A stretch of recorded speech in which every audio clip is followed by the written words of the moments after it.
How to test a capacitor, or what settings to use with your multimeter to test a capacitor for a heating and air conditioning, etc. Maybe other industries, but namely heating and air conditioning. With your multimeter, when you get it out, it should be set to off, and be sure to when you're finished to set it back to off. If you don't, it's going to kill the battery over a period of time, and you may have to install a new battery in it, and you still may from time to time. But when we're checking a capacitor, we simply turn the dial to MFD. This would be microfarads. So we want to test the capacitor with microfarads, and then turn the backlight on. Ignore this little small smidgen of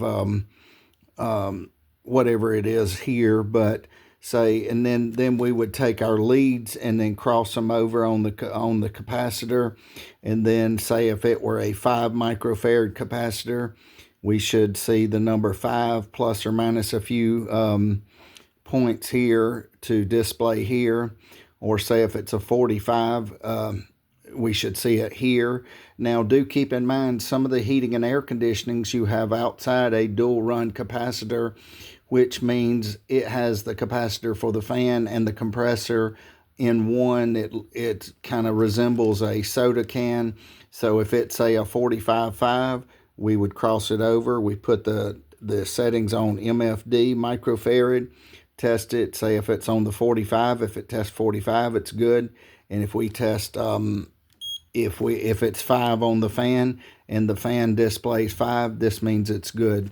So again, just testing a capacitor. So now some of the capacitors for the permanent split capacitance blower motor, those particular capacitors themselves, it may be a 5, it may be a 7.5, it may be a 10. That's kind of difficult to say, but your unit should tell you if it's not too old, and you can still read the specs. And if you can get the model number and serial number, you can research the history and find out what it requires. But notwithstanding, say if you had one of the capacitors that you would hold in your hand, and if it was a 5, we would simply just turn the dial from off to MFD, microfarad. We would cross the leads over.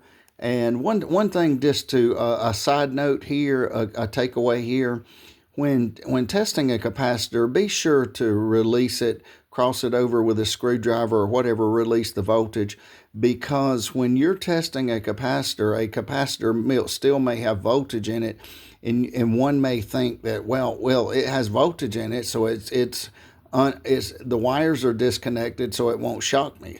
Well, that may be a misnomer. So it could still, you need to cross the voltage over to release so it can release the energy, so it's not holding a charge, so that you don't get shocked. But notwithstanding, if you're just testing it, just test it, put it on microfarads, and test it. If it's a 5, and if it tests 5, it's good. Within a certain percentage of points, say plus or minus a little bit, I'm not sure if it's 5 or 10%, it may be still considered good, under, over. And then say if it was a 45.5 or a 45, if it tests 45, it should display here. And so this is how you test a capacitor with a multimeter or multimeter. It's the MFD.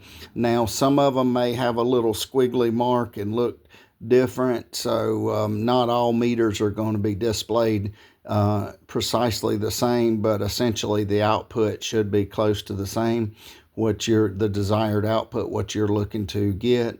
So again, this would be to test a capacitor and turn it to MFD, and once finished, be sure to turn the dial back to off, and this simply saves your battery in your multimeter, so your battery doesn't go bad or leak and get gunk out in the back of it like battery acid, etc. So to test a capacitor, set it to MFD, and then you should be able to, if my opinion is, one should be able to test the capacitor to see if the capacitor is good or bad. Thank you. Have a wonderful day.